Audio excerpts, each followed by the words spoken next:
I have not picked up my camera in so long. In depth of just like what I was experiencing the past couple of months or several months now. I was like, oh, this is what depression feels like. Those things, so if you're like in a similar chapter as me, or you're like about to be, or you're thinking about having a second kid, this video is like probably definitely for you. But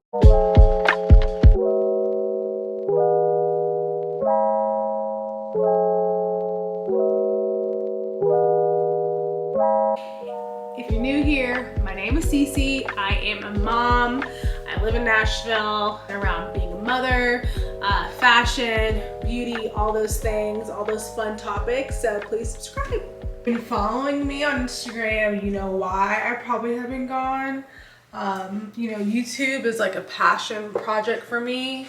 I'm getting ready, by the way. So I was like a get ready and chat type of situation because I straightened my hair last week, and Knoxville weather and everything, it just looks like my hair is like blown dry and does not even look like I even had a straightener on because of the humidity and everything. So I'm just gonna go back through it real quick. That way it just looks better. But anyway, I'm MIA because YouTube is a passion project for me. It's something I've always wanted to do for years. And I have a full-time job and I have a toddler and I am pregnant, which you probably can't really see.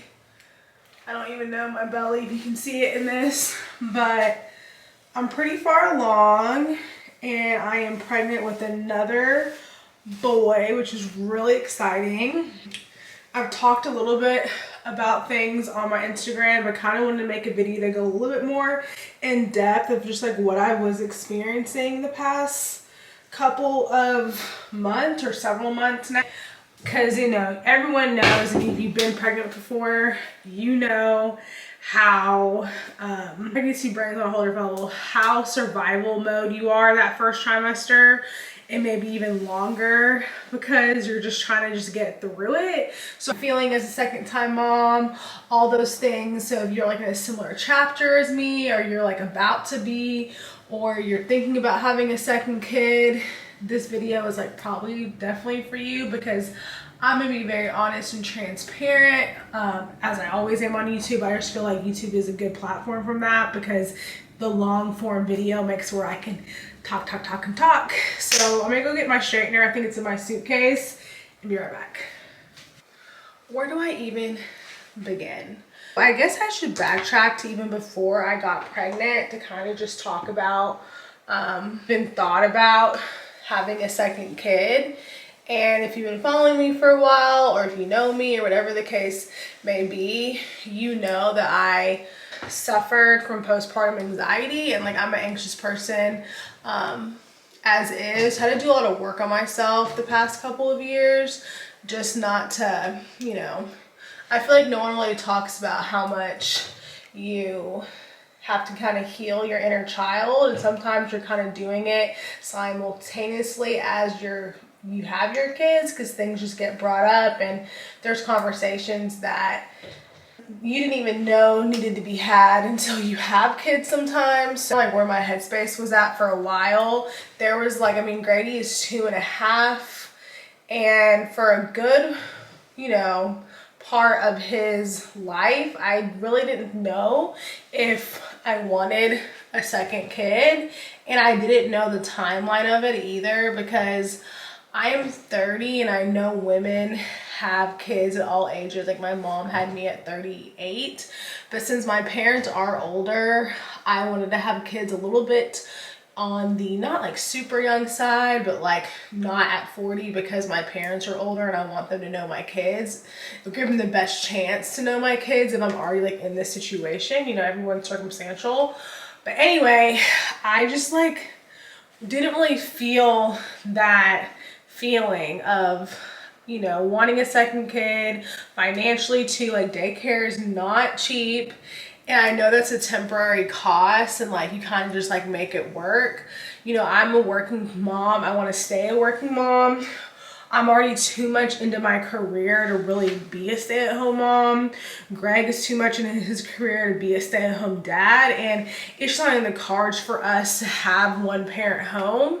And I just feel like it doesn't make sense for me to quit my job, and that's just my circumstances. You know, some people, like, it might make a little bit more sense for them to be home. I just feel like in today's economy, it's really hard to be single income unless your spouse is just loaded. That's just my personal opinion, but obviously people make it work. And I touch on that a lot on my Instagram, talking about like quality of life. I don't really know how to talk about it without being offensive, but just basically saying that, like, I want to be able to go on vacation, be comfortable, like do things around the house. Eventually, like, daycare does take up a lot of our like extra spending. So some of the things that I want to do, I can't because of daycare, which is fine, but it isn't like crazy things. Like, it's just really extra. You know what I'm saying? It isn't like, you know, we can still go on vacation, we can still shop and do stuff like that, but house projects, things like that are kind of on the back burner because we want to have like the cash for it. But anyway, so it took me a minute to kind of feel ready to even start that conversation and just feel like myself again. Obviously it's up to both people, but I'm going to be talking about my experience because Greg doesn't really like his life to be posted, be like put on blast. So I rarely am going to bring his perspective into it unless I know it's okay to talk about it. What I was saying is that it took me a minute to get there. And then when I miscarried back in October of 22, it showed us like how excited we were to have a second kid. And we were like really excited, like nothing about it, like none of it was like made us worry, like when it came to adding an addition to our family. So that, you know, awful thing was turned into a positive, like showing us that we did want to have more kids or another kid. We are done after 2 kids. That's just our capacity.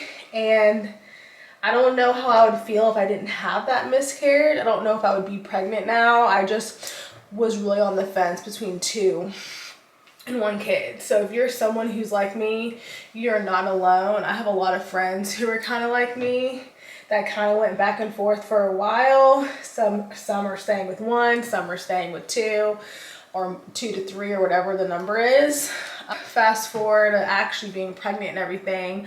My first trimester was very, very rough. Especially like kind of soon after experiencing a loss. I went, because I had a chemical pregnancy with my last pregnancy. And so I went and got blood tests. Like when I was pregnant with Grady, the world was shut down, but I didn't, my hair is looking kind of crazy right now, by the way, because I like to not touch it and then I brush it out. But with Grady, I was pregnant during the pandemic, so like anything extra I wasn't really gonna do, or like as a first time mom, just like didn't know what to do. So when I called, I just like had my 8-week appointment and that was it. But with this pregnancy, I was like, I want a confirmation because of my chemical pregnancy, like they know like what happened. So I went in there at like 5 weeks pregnant and was confirmed, but my progesterone was kind of on the lower end. It was still in range, but it was on the lower side. And I had one of my girlfriends go through something like this before, so I knew like her story. Like she doesn't even know this. I didn't even really tell her this, but like her story, knowing like she had a healthy pregnancy and healthy baby, kind of helped me move forward, because you like once you Google that, you're gonna think worst case scenario. So my best advice is don't Google anything. I don't Google really anything when I'm pregnant, because the internet will make you, even regardless, will make you feel like you're dying. So knowing she had a good experience with the same type of issue, I had a semi like healthy mindset around it, but it was still scary like knowing I was on the lower end and the anxiety it caused me. And I'm kind of bad about taking pills. I have acid reflux, that makes it hard for me to take pills sometimes, like my whole life. But I might need to go to the doctor and check it out, because me taking a pill every day like cured it. I don't know if it like widened my esophagus or what, but I had to take progesterone twice, and that hormone like just really messed me up. I don't know if it caused me to experience more depression or what. It was just, I don't know if it was the pregnancy or if it was taking that hormone that really messed me up in my first trimester, because I was like all over the place. Like I remember telling Greg, I've experienced waves of anxiety, but I've never, like I thought I experienced depression before, not until this first trimester. And then I was like, oh, this is what depression feels like. And it was really hard on me, especially because I have a toddler and I wasn't able to like turn off when I needed to turn off. I had to keep going and be strong for my son, and I couldn't like relax the way I did when I was pregnant with him. And I didn't even deal with any of that with Grady. So that was a lot on me, and I had to go every week to get my blood checked to make sure my numbers were going up, and eventually I didn't have to take any more. I did notice a shift, but I also don't know if it was that or just being out of the first trimester made me feel better. I did get waves of it, I think, even after taking it, so maybe it just wasn't out of my system, or just naturally the progesterone increasing was a lot on my body. I don't really know, like I don't talk enough about prenatal depression and anxiety, because it's such a nuance, because you're so excited to be pregnant and you don't want to come off as complaining, because so many people experience loss or infertility issues. So it's a very like hard line to be close to. And I feel like I had one friend I knew that experienced it, so I was able to reach out to her, but it was really hard on me. And then not only did I get that, when I was like, I was just so lethargic, extremely fatigued. Thankfully, I wasn't sick. I got sick once, but I think I actually had the stomach virus because Grady was sick. No one really knew the pain I was in until they like had it themselves. Thankfully, my parents didn't get it. I don't know what this virus was. It wasn't COVID. We tested negative, and it wasn't the flu. I tested negative. And for strep, I tested negative, but like from here to here, I'll never forget the pain. It hurt, like from my nose to my ear. I was in so much pain. And you know, when you're pregnant, you really can't take anything for relief. And I was in my first trimester, so I really wasn't trying to take anything as is. The only thing I could take was Tylenol. And that was my only relief, was a few hours that the Tylenol worked for me. And it was awful. It lasted a full week, and then Greg got it and he felt terrible, and he was on all the medicine and he still was sick. That was basically my first trimester. It was kind of a blur. I really don't remember it because I was just in survival skill. I kind of fell off the face of the earth. Like my close circle knew that I was struggling, because like, you know, for the first month, no one knew I was pregnant. I just was saying like I just wasn't going to things as much. And then after I started feeling better, I started, you know, seeing people and telling them about it. So people kind of knew I was struggling, and they would like reach out to me and stuff. And like my neighbors would bring me food, and thankfully I have a good support system, and my parents are here that they kind of helped me watch Grady. And my job, I told my job really early on, because I knew I was gonna need the support from my manager, because she was like, I just needed them to know like, I'm pregnant, I'm going through it, leave me alone. Like basically, like I was still doing my job, but like the minute you tell your company you're pregnant, you're in a protected group. So I was like, let me just cover my ass real quick and tell my job. Like the second time around, I'm currently in my second trimester. I'm not really sharing my due date because I just don't want everyone to know every part of my business all the time. Like I feel like my mindset has kind of shifted, because I do love content creation and like sharing stuff and being open with people and vulnerable, but at the same time I still have to like protect my mental health and like the messages that I receive. I don't even have that big of a platform, so I can't even imagine what people get who do this for a real living and share their life. So like I'm not really sharing like my son as much. I mean, I share him, but content will never be strictly centered around him. So I wasn't even gonna share the gender, but I decided to anyway, because I don't know, I just decided to share it. Kelly didn't want to hear it, like, oh, you're gonna try for a girl, like that whole thing. But I'll get to that in a second. I'll say I'm technically due in the summer. So like technically, that's a hint. And so it's just has been harder this time around. Like, I'm pregnant in the real world versus a pandemic. My life didn't slow down.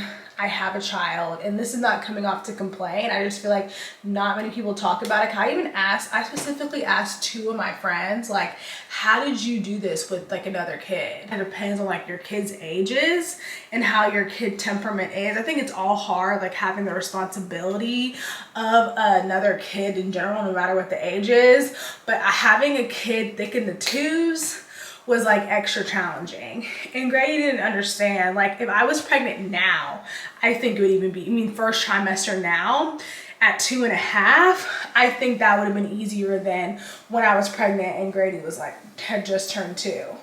So. I didn't get that. Could you try again? My wash has been tripping. So like you're in survival mode, you don't really know, you don't want to scare people too, but I was like wanting them to tell me like, how did you fucking do it? You know? As I got around like maybe like 16 weeks, I started feeling a lot better mentally, physically. Everything has been happening a lot sooner. Like, I've been experiencing the pain and the peeing a lot sooner. I'm showing a lot sooner than I was with Grady, but nothing too crazy. I think everyone's different. I do have a tilted uterus, so it takes me longer to show because of how my body is. So, I mean, I've had some friends when I talked about it, like, oh, I started showing at like 9 weeks. That wasn't really start showing in like for a while, but still sooner than I was with Grady. Because I mean, I'm already thicker, like I already have a tummy. So for me to look actual pregnant, I mean, it took me a while with Grady. I mean, I just kind of like was like, is she fat or is she pregnant? Like that stage. And then with this baby, it's like my belly popped out maybe a month sooner, but within the 2nd trimester. Nothing too crazy. My hair growth, I'm over it. So I got laser before having kids on my face from like here up, and it all came back with Grady. And then now I'm not gonna do it today because like I can see it, but it's like not to the eye. But with Grady, it came back, and so I'm gonna treat myself to it again after like I'm done breastfeeding. Like, my hormones have settled because it's such a hormonal place that I was like, I cannot do this. Like, I have to shave my face like every other day. And I normally don't have to do that. Normally it's like every few days or like once a week before like not being pregnant, but pregnancy just like increases the hair growth to a point where I have to really get my shit together. Some of the things that I have been going through my mind as a 2nd-time mom and like logistics is like, Grady is at the age where he is not really doing a stroller. He'll get in his stroller, but it's not like I'm having 2 under 2. So my stroller that I currently have is a single stroller. So I think I'm just gonna get the Duna and just have that for the baby. That way it's easier for me to get in and out of the car with a toddler. And Grady just likes being like independent, and he likes walking. So I feel like I'm just gonna start with that. I don't know if I'm gonna get, like, some people, my friends are like, get him a wagon, do a wagon. And I just know my son, and even my mom was like, Grady's not gonna stay in a wagon. And wagons are like not cheap. Even the more inexpensive ones are still gonna run you like a couple $100s. And I just don't want to have such a heavy baby gear at my house if I'm really not going to use it, besides like taking him to the pool or stuff like that. I mean, at that point, we'll just take the Duna and Grady just walks. Or even when we go to the zoo, like, Grady walks. My hair is still like kind of poofy. I think it's just like I need a haircut. It's just not falling right. I kind of want to cut my hair. I'm like this much, especially with 2 kids, because it's gonna be like I kind of like these layers here, like this layer, and just have it like where it's shorter, where I can like manage it more, because I have a lot of hair. Like I really kind of didn't even really go over it that well, but anyway, I just feel like he is not going to stay in the stroller. So that's one thing I think we've decided on, that we're not going to do like anything too crazy besides the Duna, because we have to get a second car seat base anyway, because I'm about to put y'all right here. Oh, you can guys, that's my belly. I like kind of don't care because I'm just trying to be comfortable. But anyway, couple things that, so yeah, the whole stroller thing, I think we're gonna decide on just the Duna, because I've heard second time moms are loving that. But I do try to be careful the second time around, because I just noticed like influencers just heavily influence things, and I want to like do my research more and decide like what's best for our family. And then in this house, since this is a new house for us with a baby, because we were in our old house with Grady, in our old house, all the rooms were upstairs very close together, and so Grady moved into his room, his nursery, at like 2 months, which is very early, but actually like worked for us because it was like 10 steps away. But this house, our room is down here, and Grady and his baby brother's room is upstairs. And so we're thinking like the whole crib thing. Grady's already like trying, I would say slightly attempting to climb out of the crib. As you've probably seen in some of my other videos, I talked about why I put him back in the crib at 2. He's now 2.5, and I feel like he's almost there where he can maybe possibly get a grown-up bed or a big boy bed, a twin bed. But Greg and I don't want to like buy him furniture and him not sleep in it, and then have to put him back in a crib, and then have to buy baby boy his own crib. So we're kind of waiting that out. I think I'm not going to deal with it until unless Grady is like aggressively climbing out of his crib. I'm not going to really do much. I have been like prepping him I've been showing him beds, like trying to tell him certain things. If we decide to do it, we probably will do it in the summer, like it's already summer, but like in June. I think they'll give us enough time, so June or July, and see kind of where that goes, and then put his crib in the nursery, the new nursery. I kind of went back and forth because I want to expose the baby to their room early on, but I might just have to like let that go as a second time mom. I know I can't be as strict and as structured as I was with Grady. So who knows how long the baby will be in our room for. And of course, you know, the baby will be in our room probably 6 months to a year, and that will give Grady plenty of time to be in a big boy bed and to switch the crib over. And I have no issues decorating a nursery without a crib. Just put everything in there besides his bed, and just let him play up there maybe to get used to it. I'm kind of just gonna wing it and see kind of how it is, because I really don't want to rush Grady out of his crib if he's not ready to be out of his crib, because I've already been through that road down that road before, and it was awful, and I don't want to lose any sleep before I have a newborn. So then I also don't want to have to deal with it when I have a newborn. So it's kind of one of those things that's kind of like we're playing it by ear. It is what it is. And then those are the 2 things that we're trying to figure out logistically of having 2 kids. I'm excited to have another boy, like I said earlier. I'm able to share clothes and all that with Grady, so that's going to save us a lot of money. I already have a bunch of clothes. I have to go through his clothes and all that, but I have to wait because we have a workout machine up there that needs to be moved, and then we're going to put a dresser in there, and then that's when I can organize.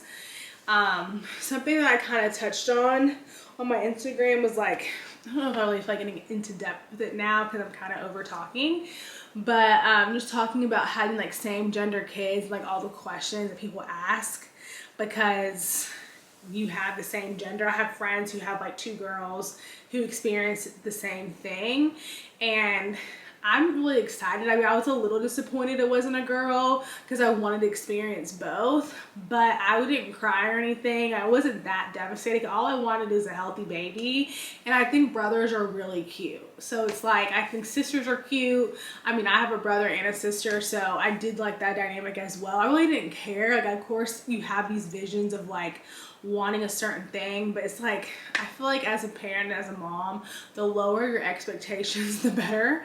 And that's kind of where I am at with this. And Grady's really excited. He's starting to get that he's gonna have a baby brother, and I think he's like really starting to get what that means. And I am gonna do a baby sprinkle, celebrate the baby. I think, what else? I'll definitely bring out some more videos if I have the time. Again, this is the first time where I like itched to do a video because I don't like putting out stuff if I'm not fully engaged and passionate about it and just doing it to put it up. So I was like, okay, I'm in the mood to do, I can film on my lunch break. And I have been more active. I walk almost every day. I try to work out. It's just not in me to be that type of person that works out through their whole pregnancy. But I know walking is really good for pregnancy, so I've been walking like 20-30 minutes a day. And then naturally just like having a toddler, I think is different because you're like working out, just taking care of them. Basically where I've been, pregnant, everything is going good. I'm feeling him a lot, which I'm really thankful for. All my appointments have been going well, thank goodness. I have an appointment tomorrow. I get to see him again. Hopefully I pass my glucose test. I'm just winging it as I normally do. And I'll see y'all next time.